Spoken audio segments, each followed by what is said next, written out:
ఆంధ్రప్రదేశ్ వ్యవసాయ శాఖ మంత్రిగా కింజరపు అచ్చెన్నాయుడు శుక్రవారం సచివాలయంలోని తన ఛాంబర్లో బాధ్యతలు చేపట్టారు. అనంతరం మొట్టమొదటిగా పోలవరం పిలుస్తుంది కార్యక్రమం అమలు దస్త్రంపై సంతకం చేశారు. ఈ సందర్భంగా అచ్చెన్నాయుడు మాట్లాడుతూ చంద్రబాబు నాయుడు నాయకత్వంలో ప్రతి రైతు ఆత్మగౌరవంతో బతకాలనేది తమ లక్ష్యమని, ఎటువంటి సమస్యలు ఉన్నా రైతులు తమ దృష్టికి తీసుకుని రావాలని సూచించారు. ఈ నెల 23 నుండి రాష్ట్ర వ్యాప్తంగా పోలం పిలుస్తుంది కార్యక్రమం చేపడతామని వెల్లడించారు. ఈ రోజు నేను వ్యవసాయ శాఖ మంత్రిగా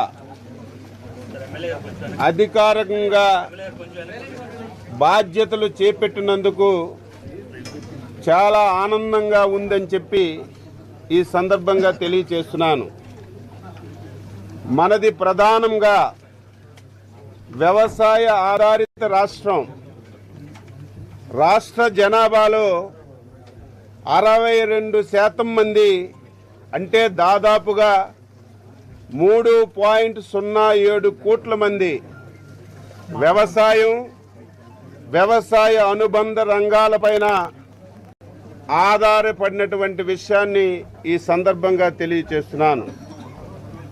ఇటువంటి వ్యవసాయ రంగం, సహకార రంగం, మార్కెటింగ్ రంగం, పశు వైద్యం, డైరీ డెవలప్మెంట్ మరియు మత్స్యశాఖ లాంటి కీలకమైనటువంటి రంగాలను కలిపి ఆ మంత్రిత్వ శాఖను నా మీద అచంచలమైన విశ్వాసం, నమ్మకంతో అప్పజెప్పినటువంటి రాష్ట్ర ముఖ్యమంత్రి పెద్దలు గౌరవనీయులు శ్రీ నారా చంద్రబాబు నాయుడు గారికి హృదయపూర్వకమైనటువంటి నమస్కారాలు తెలియజేస్తున్నాను.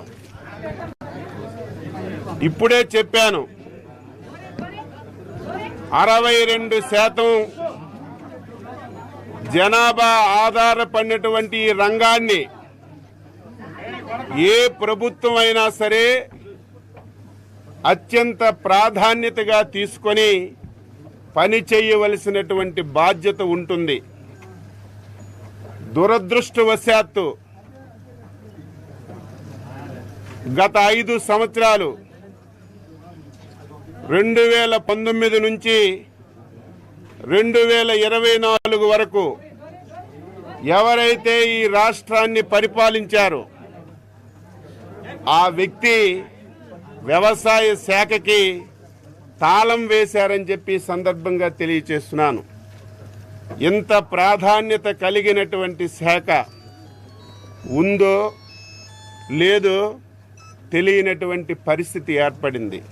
ఎంత బాధ కలుగుతుందంటే, ఒక మానవుడు ఆరోగ్యవంతుడైనా సరే, ఆరోగ్యం లేకపోయినా సరే, ప్రతి 5 మాసాలకి 6 మాసాలకి మెడికల్ చెకప్ చేసుకొని ఆరోగ్యం ఏ విధంగా ఉంటుంది, ఆరోగ్యం బాగులేకపోతే ఏ విధంగా ముందుకెళ్ళాలని ఆలోచన చేస్తారు. అదేవిధంగా వ్యవసాయంలో అత్యంత ప్రాధాన్యత కలిగినది భూమి. భూమి ఏ విధంగా ఉంది, భూమి యొక్క సార్థత ఏ విధంగా ఉంది తెలుసుకోవలసినటువంటి పరిస్థితి ఏ ప్రభుత్వం పైన ఉంటుంది. ఈరోజు 5 సంవత్సరాల్లో కనీసం గత ప్రభుత్వం ఒక్కటంటే ఒకటి భూసార పరీక్షలు చేయలేదు.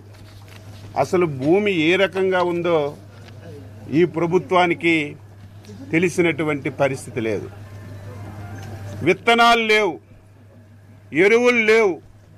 కష్టపడి పండించుకుంటే ఆ పంటకి గిట్టుబాటు ధర లేదు.